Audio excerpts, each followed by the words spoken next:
Back to live show.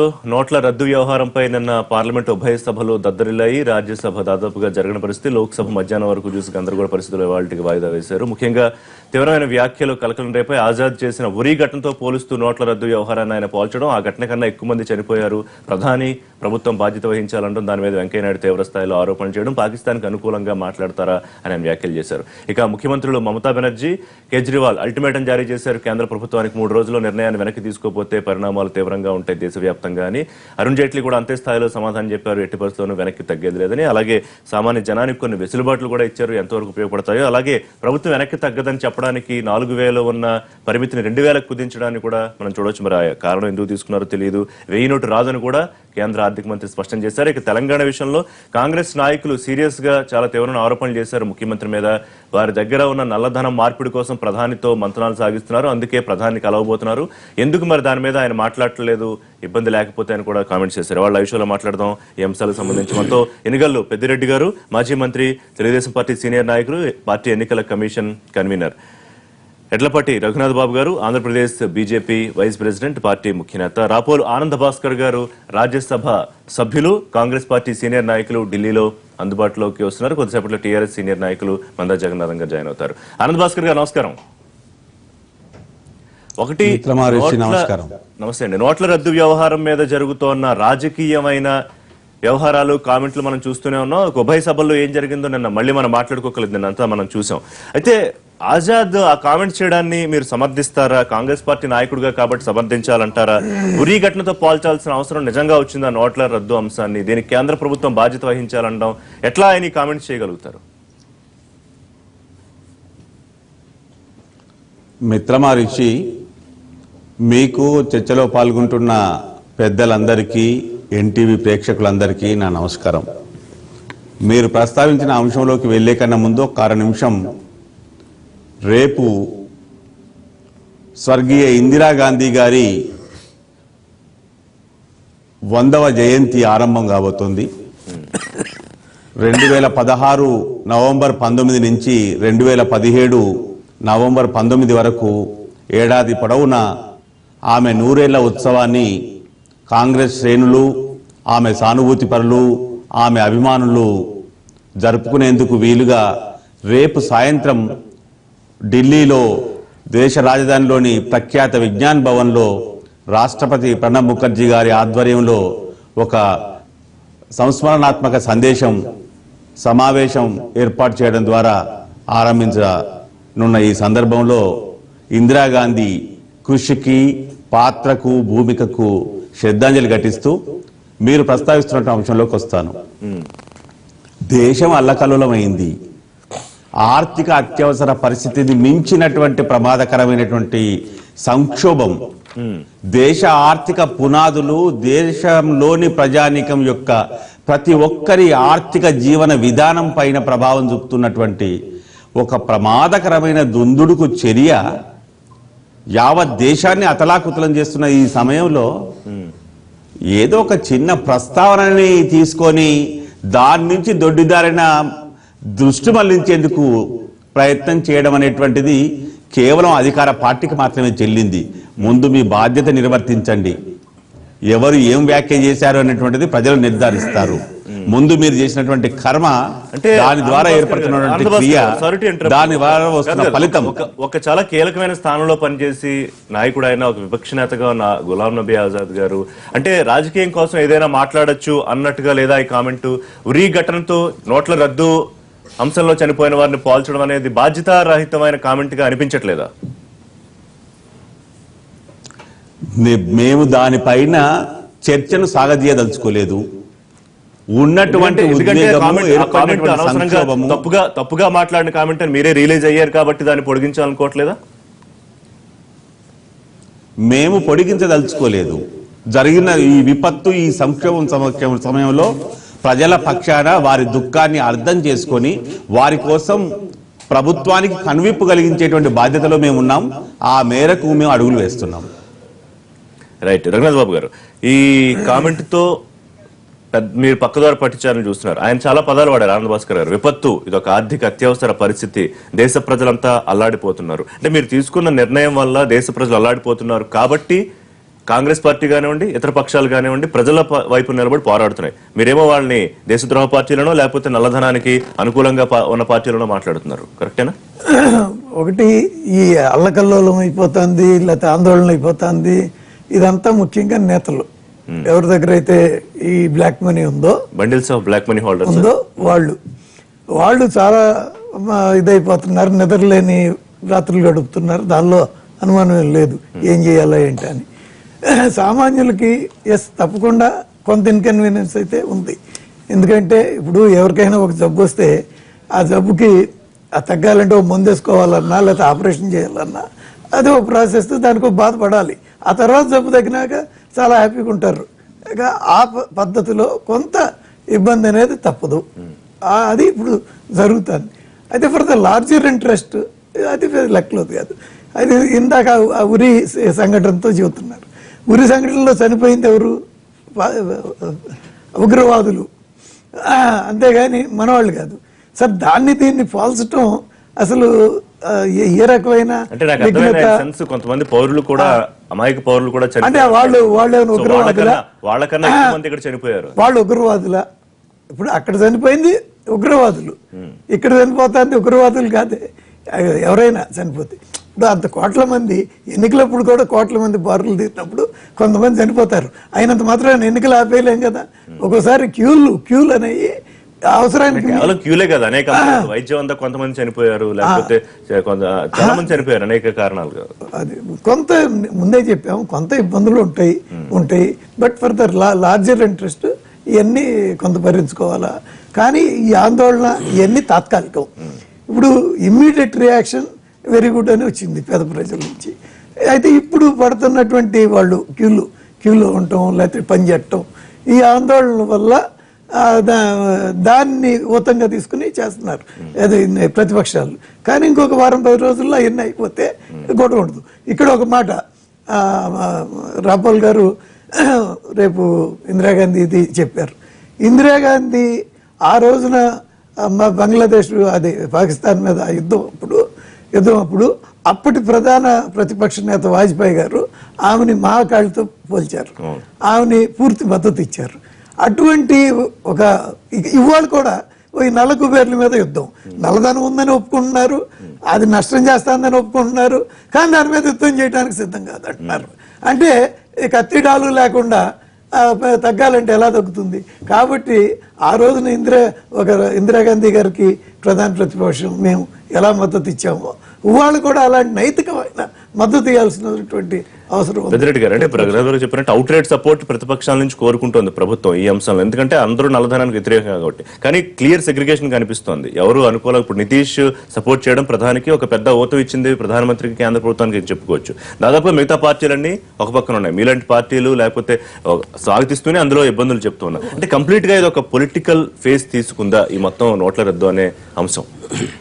Definite గా ఇప్పుడు మన దేశంలో ఈ కరెన్సీ విధానం రాకముందు వస్తు మార్పిడి విధానంతో ట్రాన్సాక్షన్స్ ట్రేడింగ్ అనేది ఉండేది.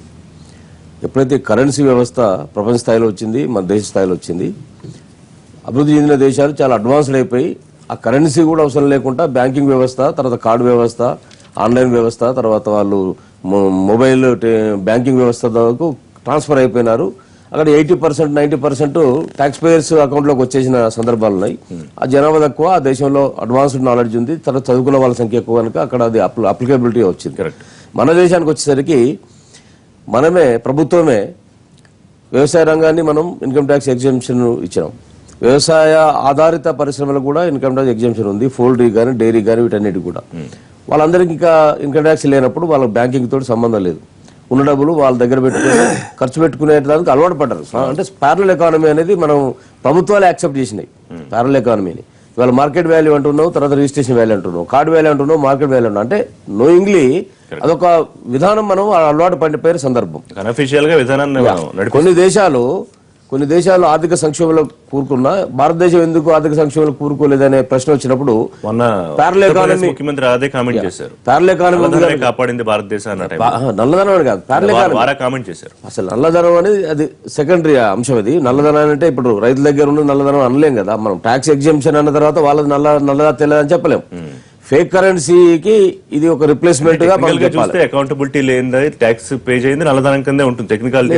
ట్యాక్స్ పే చేసే అవసరం లేదో నీకు ఎగ్జామ్స్ ఇచ్చిన తర్వాత నీ దగ్గర డబ్బు నల్లది ఎట్లయితుంది, అది వైట్ మనీ అవుతుంది.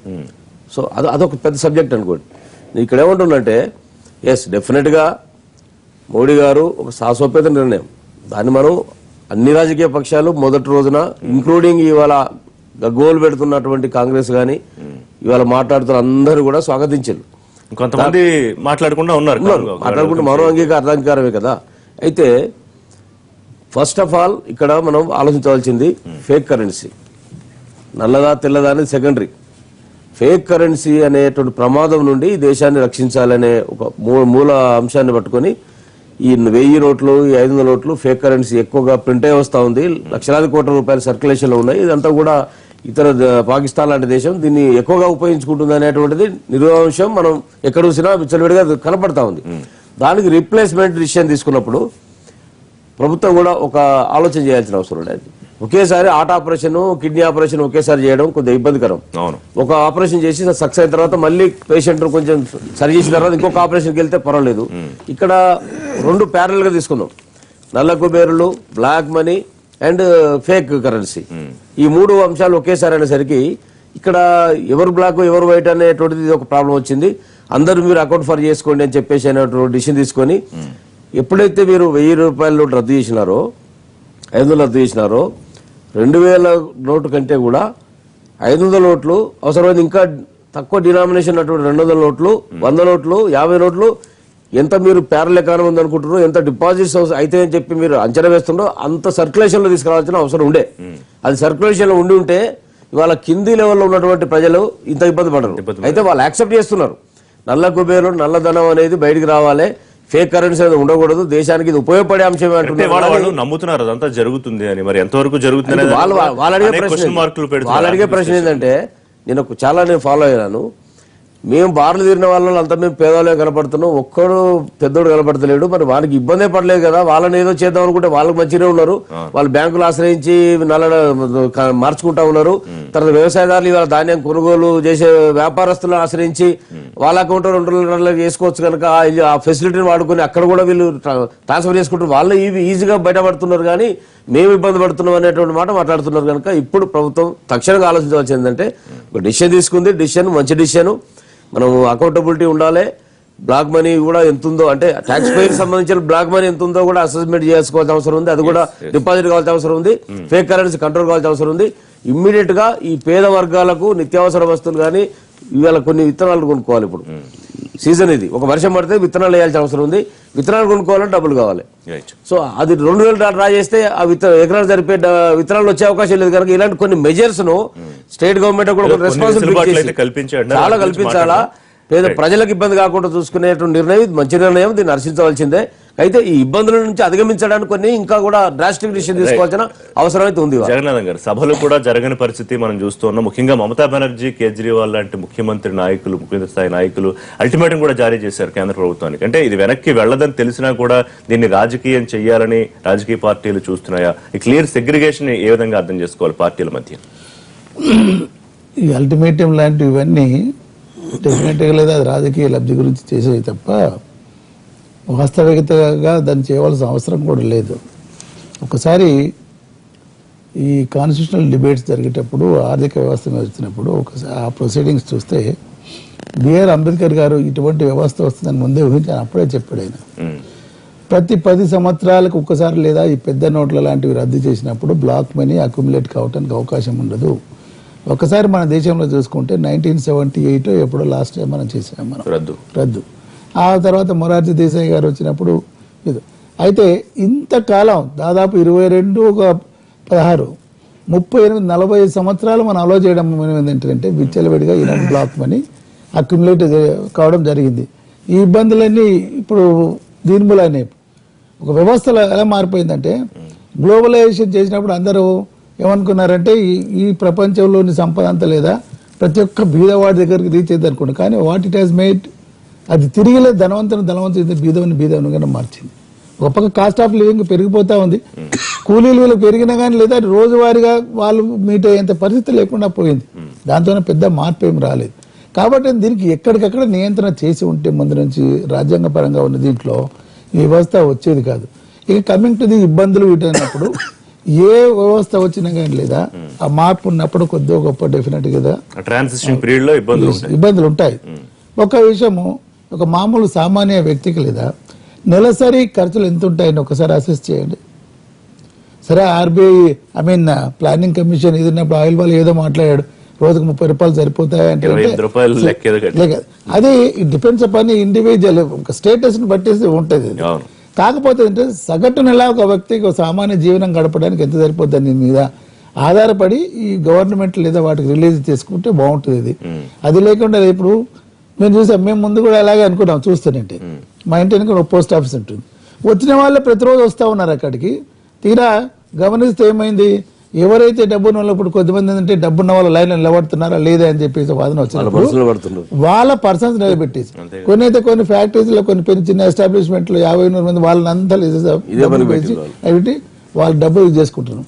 ఇవన్నీ గవర్నమెంట్ గుర్తించింది. కాబట్టి ఏంటంటే ఇది దానికి నా రెస్ట్రిక్ట్ ఇప్పుడు రైతులకు వెలుసుబాటు కల్పించారు, వారానికి 25,000 రూపాయలు అని చెప్పేసి.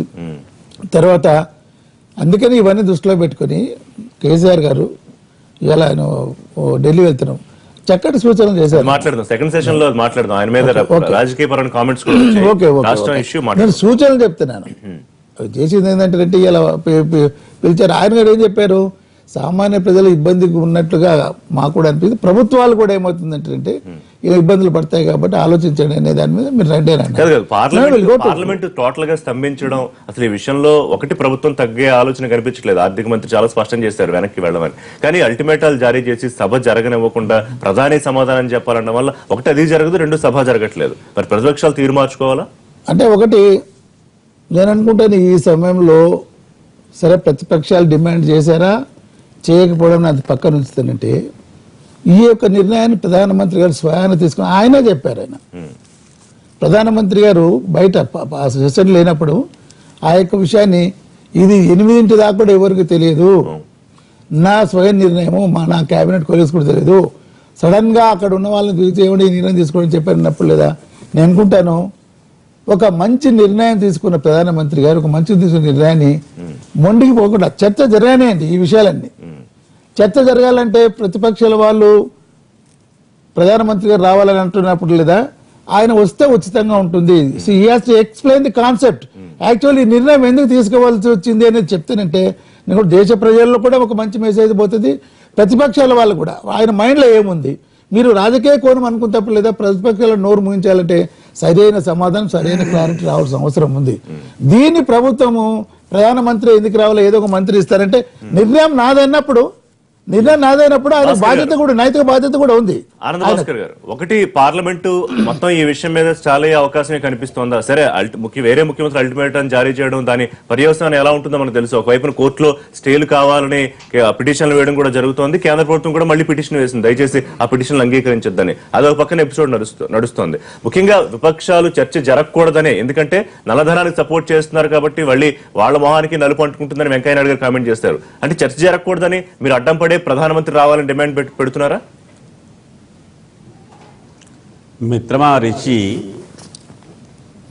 నవ్విపోదురుగాక నాకేమి సిగ్గు అని చెప్పి ఇంత ప్రమాదకరమైన పరిస్థితిని తీసుకొచ్చి పెట్టి జవాబుదారీతనం లేకుండా ఎందుకు బేషజాలకు తొలి రోజు సభ ఆరంభం అయిన వెనువెంటనే ఏ రకమైన సమస్య లేకుండా అంశాన్ని చేపట్టి చర్చ చేసింది ప్రతిపక్షం తప్ప అధికార పక్షం కాదు. అధికార పక్షం తరఫున అధికార పక్ష సభ్యులు కాకుండా కేంద్ర మంత్రి మండలి సభ్యులు ప్రసంగాలు చేశారు. అంటే వాళ్ళలో నెలకొని ఉన్నటువంటి భయోత్పాతం ఏ స్థాయిదో అర్థం చేసుకోవాలి మనం. ఈ దశలో జవాబుదారీతనం లేకుండా వారు దారి మళ్లింపు కోసం ప్రయత్నం చేస్తూ దేశవ్యాప్తంగా ఏర్పడుతున్నటువంటి సంక్షిప్త వాతావరణాన్ని, దాని ద్వారా ప్రజానీకంలో కలుగుతున్నటువంటి ఆందోళన, దుఃఖం, ఆవేదన వీటన్నిటినీ ప్రతిబింబించాల్సిన బాధ్యత, కనీస బాధ్యత ప్రతిపక్షాలపైన ఉంది. దానిని ప్రధానమంత్రి స్వయంగా వాటిని స్వీకరించాల్సిన బాధ్యత ఉంది. తాను తన ఆర్థిక మంత్రికి, తన ప్రధాన ఆర్థిక సలహాదారుకు ఆర్థిక నిపుణులకు ఎవ్వరికి కూడా తెలియకుండా చేసినటువంటి ఒంటెద్దు ఏకపక్ష ఒంటరి నిర్ణయం. ఇటువంటి విపత్కర అత్యంత ప్రమాదకరమైనటువంటి నిర్ణయం ద్వారా ప్రపంచ ఆర్థిక విపణిలో మనకున్నటువంటి శక్తిని అతలాకుతలం చేశారు అనేటువంటిది రానున్న కాలం తెలుసబోతున్నటువంటి అదే ఆంధ్రభాస్కర్ ఇదే చెప్పొచ్చు కదా. చర్చకి కనుక మీరు సహకరిస్తే, అనుకూల వాతావరణం కల్పిస్తే, ఇదే విషయాన్ని మీరు సభలో చెప్తే మొత్తం దేశ ప్రజలకందరికీ అర్థం అవుతుంది కదా. అదే నిజమైతే కనుక. అంటే ఇక్కడ ఒకటి ఉంది. ఆనంద్ భాస్కర్ గారు ఒక విషయం, ఆనంద్ భాస్కర్ గారు ఒక విషయం. సాధారణంగా పార్లమెంటరీ సాంప్రదాయాలు ఏమిటంటే ఇటువంటి స్టేల్మేట్ వచ్చినప్పుడు లేదా పార్లమెంటరీ అఫైర్స్ మినిస్టర్ గానే ఉన్నా నిజంగా కూడా చిత్తశుద్ధితో మనం చేయాలనుకున్నప్పుడు they will make a statement, yes పలానా ప్రధానమంత్రి గారు దీని మీద ఒక స్టేట్మెంట్ చేస్తారు అని చెప్పేసి. అటువంటిది ఇప్పుడు నిజంగా అంటే ఇక్కడ ఒక సమస్య ఉంది. ఓటింగ్ కి అనుకూలంగా ఉన్న దాని ప్రకారం వెళ్ళాలా చర్చకు, లేకపోతే ఓటింగ్ కుదరని సెక్షన్ ప్రకారం చెప్పమంటారా? ఇది కూడా ఆల్రెడీ మెజారిటీ ఉంది చెప్పాలి ప్రభుత్వానికి. అబ్సల్యూట్ మెజారిటీ వాళ్ళు ఏ దీంట్లో చర్చ మీద పెట్టేయండి, ఏముంది మన భయపడాల్సిన అవసరం ఏముంది? ప్రభుత్వం ఒప్పుకోవట్లేదు. ఇప్పుడు ఎందుకంటే ఇక్కడ ఒక మౌలికమైన విషయం ఏమిటంటే ఎవరైనా కానీ స్వయాన ప్రధానమంత్రి గారు ఏం చెప్పారంటే ఈ నిర్ణయం నా సొంత నిర్ణయము, నేను ఎవరికి కూడా చెప్పలేదు అన్నప్పుడు అసలు ఆ కాన్సెప్ట్ ఏంది మంత్రులకు కూడా తెలియదు, మంత్రివర్గ సహచరులకు కూడా తెలియదు కదా అసలు ఎందుకు చేయవలసి వచ్చింది అనేది. అటువంటిప్పుడు వాళ్ళు ఎవరైనా మీకు జవాబు చెప్తారంటే ఆ క్లారిటీ రాదు కదా. అది దాని దగ్గర సమాధానం చెప్తారు. అంతకన్నా ముందు భాస్కర్ గారు ఫినిష్ చేయండి నేను ఎందాక అడిగిన ప్రశ్నకి. మిత్రమా, భేషజాలకు పోవడం ద్వారా, సంక్షోభాన్ని మరింత విస్తరింపజేయడం ద్వారా దేశవ్యాప్తంగా ఆహాకారాలు ఏర్పడుతున్నాయండి. అసలు నేను దాచుకున్నటువంటి పైసా నాది దొంగ సొమ్మ లేకపోతే సర్దార్ సొమ్మ అనేటువంటిది కాలం నిర్ణయిస్తుంది, చట్టం నిర్ణయిస్తుంది. ఏమిటి ఉపద్రవం? 1000 రూపాయలు, 2000 రూపాయలు, 4500 రూపాయలు, దాని నుంచి 2000 రూపాయలు. పెళ్లి చేసుకుంటాము అంటే పెళ్లి కార్డు తీసుకొచ్చి చూపించామని చెప్పి ఇవన్నీ ఏంటి? ఎటువైపు పోతున్నాం మనం? ఏ రకమైన అంటే ప్రజల విశ్వాసం ఎంతగా అతలాకుతలమైంది. చంటి సిరాగుర్తులు కూడా వేస్తున్నారు డిపాజిట్ డబ్బాల నుంచి మొదలుకుంటే వేలాది కోట్ల రూపాయల కూరగాయల వరకు అన్నం పరబ్రహ్మ స్వరూపం పరిపూర్ణంగా వాటన్నింటిని ధ్వంసం చేసి గత 10 రోజులుగా ఈనాటికి 10వ రోజు 10 రోజులుగా దేశ ప్రజల ఉసురు పోసుకుంటున్నటువంటి ఈ వాస్తవాన్ని అధికార పక్షం గుర్తించకపోతే అంటే భాస్కర్ గారు మీరే దేశ ప్రజల ముందు ఇవన్నీ చెప్పే అవకాశం మిస్ అవుతున్నారేమో నాకు అనిపిస్తోంది. ఎందుకంటే నల్లధనానికి అండగా నిలబడుతోంది కాంగ్రెస్ పార్టీ, లేకపోతే నల్లధనం హోల్డర్స్ ఎవరున్నారో వాళ్ళకి అండగా నిలబడుతోంది అనే ఒక పిక్చర్ బయటికి ప్రొజెక్ట్ అవ్వట్లేదా ఈ వ్యవహారం వల్ల? ప్రభుత్వం కూడా అదే చెప్తోంది. వెంకయ్య నాయుడు గారు అదే ఆరోపణలు చేశారు నిన్న ఆజాద్ గారి కామెంట్స్ మీద. మిత్రమా రిషి చర్చను ఆరంభించాం, అంతేకాకుండా మేము ప్రభుత్వం నుంచి ప్రకటన అడగలేదు. మా ఔదార్యాన్ని దయచేసి గమనించండి. పెద్దలు మందా జగన్నాథం గారు సీనియర్ పార్లమెంటేరియన్ మీ సమక్షంలో ఉన్నారు, విజ్ఞాని రఘునందన్ బాబు గారు ఉన్నారు, నా అన్న పెద్దిరెడ్డి గారు సీనియర్ మంత్రిగా పనిచేసినటువంటి ఒక కార్మిక పక్ష నేత ఉన్నారు. వారందరి సమక్షంలో నేను ప్రస్తావన చేస్తా ఉన్నాను. ప్రభుత్వం నుంచి మేము ప్రకటన అడగలేదు చర్చ ఆరంభించే కంటే ముందు. ప్రధానమంత్రి హాజరీలో ఉండాలి, ఆయనే జవాబుదారీగా ప్రతి అడుక్కు ప్రతి నిమిషానికి ఉండాలి అని చెప్పి కోరలేదు. అప్పుడప్పుడు వచ్చిపోయి చర్చను అనుసంధానించుకుని ప్రధాని సమాధానం చెప్పారని కాంగ్రెస్ అడగకపోయినా మిగతా విపక్షాలు అడిగే క్లియర్ గా పత్రికల్లో వచ్చింది కదా. ప్రధాని సమాధానం చెప్పాలని. ఒక నిమిషం రఘునాథ్ బాబు గారు, ఎందుకు ప్రభుత్వం కాంగ్రెస్ వైపు నుంచి విక్రమార్చి ఒక్క మాట చెప్పండి. కాంగ్రెస్ వైపు నుంచి ప్రసంగించడం కోసం నిర్ధారించినటువంటి వ్యక్తుల్లో నేను కూడా ఉన్నాను. మొదటి ప్రసంగం ఆనంద శర్మ గారిది అయింది, రెండో ప్రసంగం మా వైపు నుంచి ప్రమోద్ తివారీ గారిది అయింది. తెల్లవారిన తర్వాత అంటే నిన్న మేము మిగతా జయరాం రమేష్, విప్లవ్ ఠాకూర్, రాపోల్ ఆనంద భాస్కర్ వీరి ప్రసంగాలు ఉండాల్సినటువంటిది ఉండింది. వీటన్నిటి దశలో భేషజాలకు పోవడం మూలంగా ఏర్పడుతున్న సంక్షోభం ఇది. ఓటింగ్ లేదండి, ఈ చర్చలో ఓటింగే లేదు. రైట్ రఘునాథ్, భేషజారికి పోతుందా? ఎంతమంది ఇబ్బందులు పడుతుందానికి సమాధానం చెప్పాల్సిన బాధ్యత ప్రభుత్వానికి లేదా తప్పించుకుంటోందా కాంగ్రెస్ అంటున్నారు? అంటే ప్రధానమంత్రి లేదా అని ప్రధానమంత్రి సమాధానం చెప్పాలని విపక్షాల డిమాండ్. ఇప్పటికి ప్రధానమంత్రి గారు ఆ మొదటి రోజు దాంతో పాటు జపాన్ లో గాని గోవాలో గాని ఇప్పటికి 4 సార్లు దీని మీద చాలా డీటెయిల్డ్ గా ఎలాబొరేట్ గా చెప్పారు. ఉన్నటువంటి ఇబ్బందులు చెప్పారు, జరుగుతున్నాయి అవసరాలు ఏంటో చెప్పారు. అంతా 4 సార్లు చెప్పారు. బహుశా మళ్ళీ పార్లమెంట్కి కూడా ఆయన ఉండొచ్చు. ఎందుకంటే అదేదో ఆయన ఎవరికి చెప్పకుండా ఆయన నిర్ణయం నిర్ణయాన్ని ఎందుకంటే దీన్ని ఒక పబ్లిక్ పెద్ద స్కామ్ అని కుంభకోణం అని వస్తున్న ఆరోపణలకు సమాధానం ప్రధానమంత్రి చెప్పాల్సిన అవసరం ఉంటుందేమో. ఎందుకంటే కేజ్రీవాల్ అందరికన్నా ఎక్కువగా పెద్ద స్కామ్ అని ఆరోపణలు చేస్తున్నారు. 8 లక్షల కోట్ల రుణాలు రద్దు చేయడానికి పెద్ద నోట్లు రద్దు చేశారు. దీనివల్ల 10 లక్షలు సేకరించి ఆయన మిత్రులు ఎవరైతే ఉన్నారో పెద్దలు వాళ్ళకి ఇబ్బంది లేకుండా చూడడానికి చాలా సీరియస్ కామెంట్ చేశారు. మరి దీనికి కూడా సమాధానం చెప్పాలిగా. అవన్నీ హాస్యాస్పదం. ఇప్పుడు పాత అవును, ఒక ముఖ్యమంత్రి స్థాయిలో చేసినప్పుడు ఎవరు రోడ్డు మీద పోయేవాడు చేస్తే సరే ఐటీ ఆఫీసర్ చేసి ఒక ఐటీ ఒక ఐటీ ఆఫీసర్ గా ఆయన ఐఆర్ఎస్ సీనియర్ ఆఫీసర్ గా చేసిన ఆయనకు సమాధానం చెప్పాలిగా, లేదా మమతా బెనర్జీకి సమాధానం ఏదో చెప్పాలి. బేసిక్ నాలెడ్జ్ ఉంటుంది కదా దాని మీద. ఇప్పుడు ఒక గాలి ఆరోపణ ఎవరైనా ఎంతైనా చేయొచ్చు, దానికి సబ్స్టాన్షియేట్ చేయాలి. ఇప్పుడు ఉదాహరణకి మొన్న మధ్య నేను చూశాను, బీజేపీ ఒక రాష్ట్ర కార్యాలయంలో 3 కోట్లు జమ చేశారు అని అన్నారు. 3 కోట్లు జమ చేస్తే ఆ 3 కోట్లకి లెక్కలేని డబ్బా, దానికి రేపు మేము లెక్క చెప్పాలి కదా, లెక్క చెప్పాలి కదా. అది మేము ఆ రోజు ఏం చేయొచ్చు, ఈ రోజు ఏం చేయొచ్చు. ఒకసారి వైట్ సెప్టెంబర్లో ఒకసారి సెప్టెంబర్లో 100 కోట్ల రూపాయలు డిపాజిట్ అయ్యాయని కూడా ఇప్పుడు చెప్పారు. ఒకసారి వైట్ మనీ ఒక మాట అన్నారు, మనము ఒక వ్యవస్థలో వ్యక్తులకు కాకుండా ఆ వ్యక్తి రిప్రజెంటేటివ్ పదవికి ఇచ్చినప్పుడు కేజ్రీవాల్ ఒక ముఖ్యమంత్రి, ఆయన ఇన్కమ్ ట్యాక్స్ దీంట్లో పనిచేసిన ఆఫీసర్, బేసిక్ నాలెడ్జ్ ఉన్న వ్యక్తి ఒక ముఖ్యమంత్రిగా ఆరోపణ చేసినప్పుడు లేదా మనం కూడా నైతిక బాధ్యత ఉంటుంది దీన్ని ఇదన్నప్పుడు మనం లేదనుకున్నప్పుడు భయపడాల్సిన అవసరం లేదు మనం. సో ఇప్పుడు ఏంటంటే మీరు ఇందాక ఎవరో గాలి మాట్లాడడం నేను అనుకుంటాను అది it's not appropriate for us. ప్రజల్లో అనుమానాలు నివృత్తి చేయాలి.